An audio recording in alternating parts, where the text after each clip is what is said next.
Welcome to the Tech Egg. Don't get scrambled. Enjoy the video. In this video, I will show you how to replace a Mazda 3 headlight. First, gather your essential tools, including a Phillips head screwdriver and the correct replacement bulb for your Mazda 3. It's crucial to ensure your vehicle is completely turned off and the engine has cooled down before you begin. Always refer to your car's owner's manual for the exact bulb specifications and any specific safety precautions. This preparation ensures a smooth and safe replacement process. Now, let's get to the headlight assembly. Open your Mazda 3 hood and locate the back of the headlight unit. You might need to remove some plastic covers or even a part of the air intake system to gain clear access. These are usually held by clips or a few screws. Once you have a clear view, carefully disconnect the electrical connector from the bulb by pressing down on its release tab and gently pulling it away.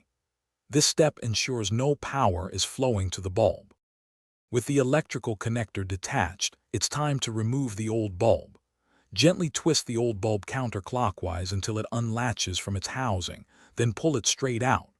When handling the new bulb, be very careful not to touch the glass with your bare hands, as oils can significantly reduce its lifespan. Hold it by the base. Align the new bulb with the housing, insert it, and then twist it clockwise to securely lock it into place. This ensures a proper fit.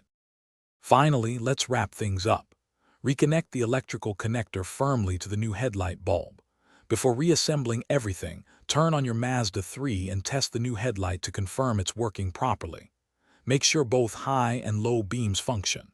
Also, check the description for a link to the new Kindle Paperwhite and other great deals. Once you've verified the light works, carefully reassemble any components you removed, such as plastic covers or air intake ducts, securing them with their original clips or screws. You're all set. Thanks for watching. Consider subscribing if I helped unscramble your problems.